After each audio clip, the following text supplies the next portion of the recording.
So here we have the Mercedes-Benz E350 on a 61 plate. I'm going to start off by showing you around the outside of the car, and then we'll hop in and run through some controls on the inside of it. From the outside though, you can see it's a four-door car with those black alloy wheels. We'll start off inside the boot first of all. As we approach the back of the car, you can see we have reversing sensors and plenty of boot space as well. Okay, so we're just going to work our way back around to the front of the car, and then we'll hop in and run through some controls on the inside. But now that we've done a full circle of it, you can see it's in excellent condition the whole way round. Just briefly before we climb in, I think it's well worth seeing the interior from this exterior point of view. There's plenty to run through on the dashboard, so let's hop in and we'll do that right now. Okay, now that we're inside the car, we're going to start with the dials. On the far left-hand side, we have the fuel gauge, then the clock, speedometer, rev counter, and coolant temperature gauge.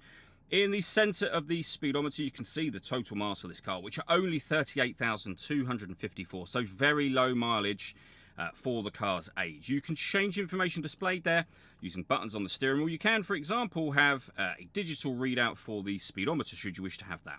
Then beneath that, it will show you what gear this car is currently in. It's an automatic, so we are, of course, in park at the moment. If we back out to the steering wheel, we have stereo and phone controls available on here. Over onto the central screen, you can see that we have got satellite navigation. Really nice colour display. It's a very, very easy system to use. You can obviously change what's displayed up here so that you can access your radio and audio menu in general. You can access certain radio stations. All the movement that I'm making up on the screen is being done using this dial just here. You can use the buttons that appear on the unit should you wish to, but using the dial, you can see I've now selected our audio options where we've got radio, CD player, memory card, USB input, Bluetooth audio so you can stream your music wirelessly.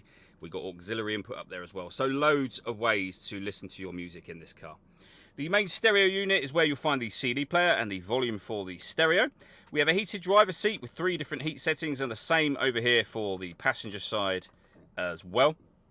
And then beneath that, the dual zone climate control. So you can adjust the passenger and driver temperature. You can increase and decrease the fan speed. You can determine what direction you'd like the air to be distributed in.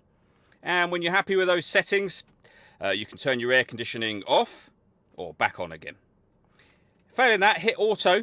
The car will now take control, as you can hear, of the fan speed and direction of the air to maintain the temperatures you've asked for. You can override that whenever you wish to put it back on your own setting here as well.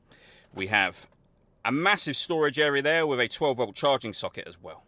All that leaves me to say is thank you for taking the time to watch this video. If you'd like to come and see the car in person and have a test drive, please feel free to give us a call here at Glenbourne's. We'd love to hear from you soon.